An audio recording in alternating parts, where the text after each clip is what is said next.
L'OTAN aurait donc un plan de défense en cas d'attaque russe. Oui, absolument. Un plan secret de défense donc de plusieurs milliers de pages qui explique comment l'OTAN pourrait réagir en cas d'attaque à grande échelle de la Russie.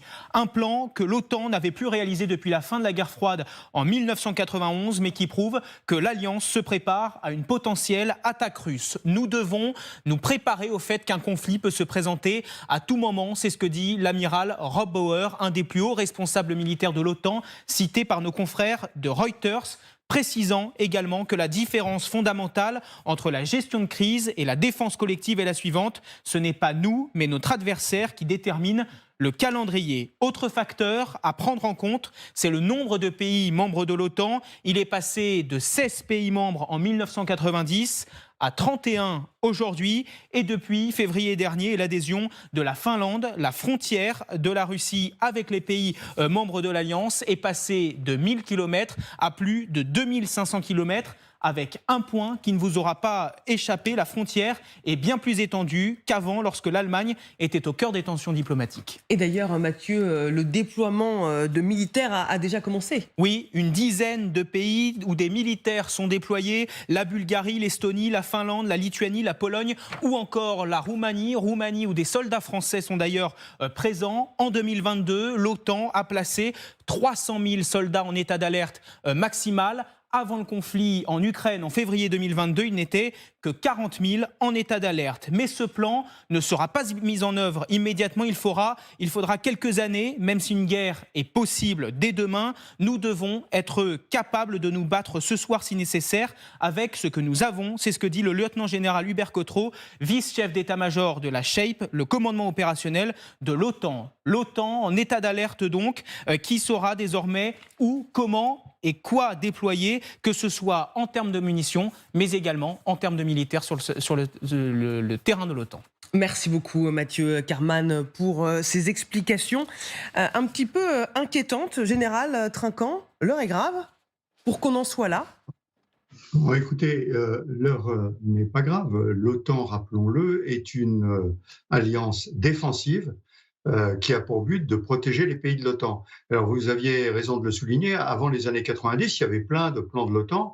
Je travaillais moi-même à l'état-major du 2e corps d'armée et faisais les plans du 2e corps d'armée dans le cadre de l'OTAN, du groupe d'armée centre. Depuis 91, la guerre froide ayant été gagnée sans qu'un seul coup de canon ait été tiré, nous pensions que, évidemment, tout le monde pensait que la guerre n'était plus possible en Europe. Donc le président Poutine a démontré le contraire en attaquant l'Ukraine il y a 15 mois maintenant. Et donc l'OTAN réactive sa raison d'être, c'est-à-dire de créer des plans d'opération qui permettront de défendre l'OTAN. Donc ça ne veut pas dire que l'alerte est imminente et tout de suite, mais si tu veux la paix prépare la guerre, c'est exactement ce qu'est en train de faire l'OTAN, c'est son rôle. Et il faut se souvenir que beaucoup de pays européens avaient un petit peu oublié qu'ils avaient des armées à construire. Tout le monde a misé sur les dividendes de la paix pendant des années. Et bien maintenant, aujourd'hui, on doit réarmer et préparer ces plans. La France, dans ce cadre-là, est plutôt engagée dans le sud. Vous l'avez souligné, elle est en Roumanie. Alors, il y a des forces actuellement qui sont dans le nord. Mais dans les plans de l'OTAN, elle serait plutôt engagée dans le sud avec un corps d'armée chapeautant plusieurs divisions, dont une division française. Ça a été l'objet de l'exercice Orion qui s'est déroulé il n'y a pas très longtemps et qui permettait de tester un peu toutes ces procédures. Vous dites l'OTAN réactive sa raison d'être en se préparant à un scénario d'attaque de Vladimir Poutine. Ça veut dire que l'OTAN se prépare très concrètement à une généralisation du conflit en Ukraine? Non, ça veut dire qu'il faut, pour être dissuasif, être prêt. Ça veut dire qu'il faut avoir préparé des plans. Poutine le sait très bien, il n'a aucun intérêt à affronter l'OTAN. Il sait bien que, n'arrivant déjà pas à battre l'Ukraine, avec l'OTAN, il prendrait une raclée mémorable. Toujours est-il qu'il faut, pour que ceci fonctionne, être dissuasif. Et pour être dissuasif, il faut se préparer. Et c'est ce que fait l'OTAN. Général Trinquant, vous restez avec nous. Arlette, suis-je la seule à être un petit peu inquiète face à cette réactivation de la raison d'être de l'OTAN avec ces plans militaires secrets qui vont être mis au point, en tout cas au début du mois de juillet? Mais si on revient au sommet de l'OTAN, il y a un an, c'était déjà avancé avec cet objectif de 300 000 soldats. Donc finalement, on suit logiquement. Mais depuis un an, on ne peut pas dire que la guerre se soit arrêtée. Non. On ne peut pas dire que Poutine ait renoncé à ses menaces. Après, la vraie question, c'est toujours la même. C'est-à-dire, est-ce que Poutine pourrait commettre l'erreur d'attaquer un pays membre de l'OTAN? Personne ne le croit, parce que là, effectivement, j'aurais l'article 5 et on serait obligé de se défendre, bien entendu, et de défendre le pays attaqué. Ça veut dire qu'il y aurait une guerre évidemment mondiale. C'est ce que tout le monde craint depuis le début, notamment en cas d'utilisation d'une arme nucléaire aussi. C'est une autre version de la réplique qui serait choisie. Moi, je crois que effectivement, pour avoir la paix, on prépare la guerre. La formule reste tout à fait juste, évidemment. Et ce qui est intéressant, c'est que les débats des sommets de l'OTAN ces dernières années, c'était la demande américaine des partenaires d'augmenter le budget de défense, de contribuer un peu plus largement. Je crois que tout le monde, finalement, et la France, bien entendu, il y a une loi de programmation militaire qui va être discutée bientôt par les députés et les élus français, a monté effectivement son niveau de défense et son budget. Général Chauvency. Je crois que oui. Le fait de préparer la guerre, comme l'a dit Dominique Trinquant, c'est pas vouloir la faire. C'est simplement dire, on se prépare à toutes les éventualités, d'une part. Et le fait de se préparer, c'est aussi un effet dissuasif, parce que ça veut dire qu'on n'attend pas que ça vienne. Quand vous voyez toute la difficulté qu'on a eue à soutenir l'Ukraine en munitions, en blindés et autres, vous devez bien vous imaginer que si on commence à parler, à se préparer, et qu'on voit déjà qu'on n'est pas préparé pour aider un allié, on a besoin de délai. Et je crois que c'est ça qui est important, c'est le message politique qui va avoir des conséquences pratiques. C'est-à-dire que maintenant, on va vraiment s'y mettre, non pas pour faire la guerre, mais pour parer à toutes éventualités. Ça veut dire aussi rassurer les opinions publiques. Puisqu'en fait, quand on discute autour de nous, on voit bien qu'il y a une inquiétude, vous l'avez évoqué il y a quelques instants, il y a une inquiétude, est-ce que ça ne peut pas dériver? Donc, on est là, on donne cette assurance, sachant que ça a été dit d'ailleurs par votre journaliste tout à l'heure, c'est qu'il y a déjà des forces qui sont déployées, dans les États baltes, qui sont déployées, la France a déployé des forces en Pologne, il y a des forces en Roumanie, pardon, en Pologne on met des formateurs pour l'armée ukrainienne, donc on a ce déploiement. Et ce sont des gestes forts, mais effectivement, on découvre au bout de 30 ans de désorganisation des armées en Europe, qu'on n'est plus capable de faire face à une menace. Personne ne croit à la date de genre, enfin je crois que personne ne peut croire aujourd'hui que la Russie pourrait nous menacer définitivement, mais effectivement, s'il y avait l'usage d'armes qui ne sont pas prévues, ou bien simplement qu'il y a une course vers l'abîme qui incite Poutine à aller plus loin, il vaut mieux tout de suite dire stop, vous n'irez pas plus loin parce qu'on vous rentre dedans. Jérôme Poirot.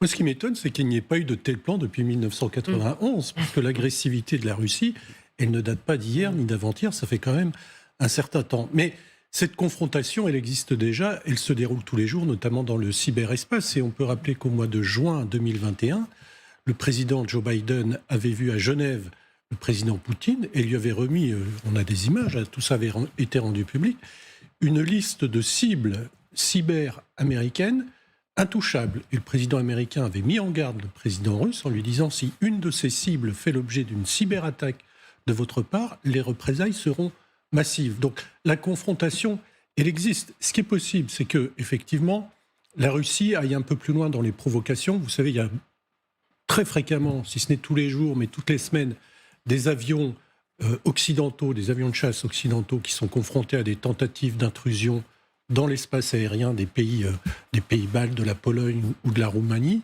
de la part de chasseurs russes. Donc il n'y a pas de combat, évidemment, il y a des frottements, il pourrait y avoir des incidents, ça arrive, il pourrait y avoir une provocation, par exemple un avion occidental qui soit abattu, ça ne provoquerait pas une escalade, mais je pense que Vladimir Poutine veut voir jusqu'où l'OTAN et les pays de l'OTAN sont prêts à aller.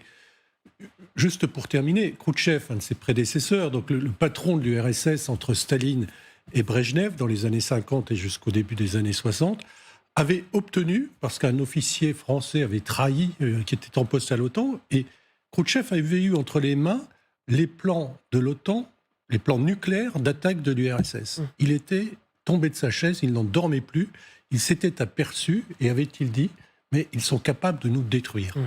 À l'époque, c'était autre chose, l'armée soviétique. L'armée russe, ou ce qu'il en reste, ne pèse pas grand-chose face aux armées de l'OTAN. Général Trinquant, quelle serait, parce que depuis cette guerre en Ukraine, il y a beaucoup de lignes rouges que les Occidentaux s'étaient fixées et qui finalement ont été franchies. Quelle serait la ligne rouge pour l'OTAN pour que ces plans militaires soient mis à exécution?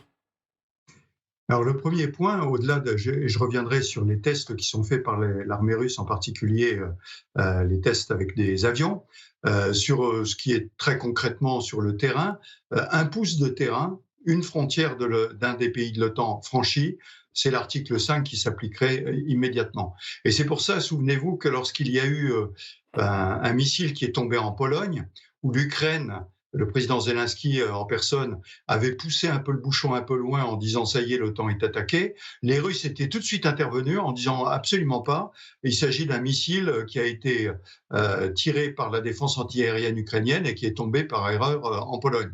Donc vraiment, sur le terrain, un pouce de terrain. Maintenant, il y a le sujet très intéressant du cyber. Le cyberespace, qui était quelque chose qu'on ne connaissait pas il y a 30 ans, qui est beaucoup monté en puissance. Je voudrais juste rappeler que l'Ukraine a rejoint le centre d'excellence du cyber de l'OTAN. Ça veut dire que l'OTAN, d'une certaine façon, a étendu son espace à ce qui se passe en Ukraine. Et là, c'est quelque chose qui est beaucoup moins palpable pour vous et moi, mais qui est extrêmement sensible. Je crois que vraiment, les Russes font très très attention de ne pas franchir les lignes. Pour renforcer ce qui vient d'être dit à propos des plans de l'OTAN, une petite anecdote personnelle. En 1991, 90-91, quand le mur est tombé, j'étais juste avant à l'état-major à Baden-Baden, qui était l'état-major de 2e corps, et à l'époque, il y avait une mission d'observation soviétique, qui était à Baden-Baden, dont la mission était de nous regarder. Et en fait, dans la panique qui a suivi la chute du mur, ils sont partis en abandonnant leurs archives. Et le général qui commandait à ce moment-là, qui était mon chef, m'avait rappelé, j'avais quitté l'état-major, et m'avait dit « on vient de découvrir leurs archives et on est stupéfait parce qu'ils avaient une fouille panique de ce que l'OTAN était capable de faire contre les forces soviétiques ». Donc vous voyez qu'il y a toujours cette balance et c'est la dissuasion, comme l'a dit mon camarade Chauvency, c'est la dissuasion qui joue. C'est-à-dire qu'il faut être crédible et il faut absolument avoir les forces au top niveau. Et à ce moment-là, on ne tente pas le diable, comme on dit. En parlant du diable, Yegor Gran, je parle à l'homme qui est d'origine russe. L'OTAN a raison de se préparer face à un homme qui est capable de tout?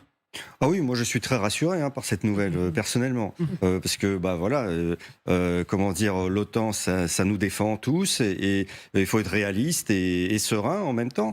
Moi je constate qu'en plus d'un an de guerre, en effet, les Russes ont été incroyablement prudents avec l'OTAN. C'est-à-dire, moi je m'attendais à ce que il y ait des incidents, je ne sais pas, un navire transportant des armes qui soit coulé par un sous-marin, on ne sait pas qui, vous voyez, un câble sous-marin qui pète, voyez. Bon, et on n'a rien eu de ça, alors que tout le monde sait, enfin eux, notamment les Russes, qu'il y a des flots d'armes qui arrivent en Ukraine.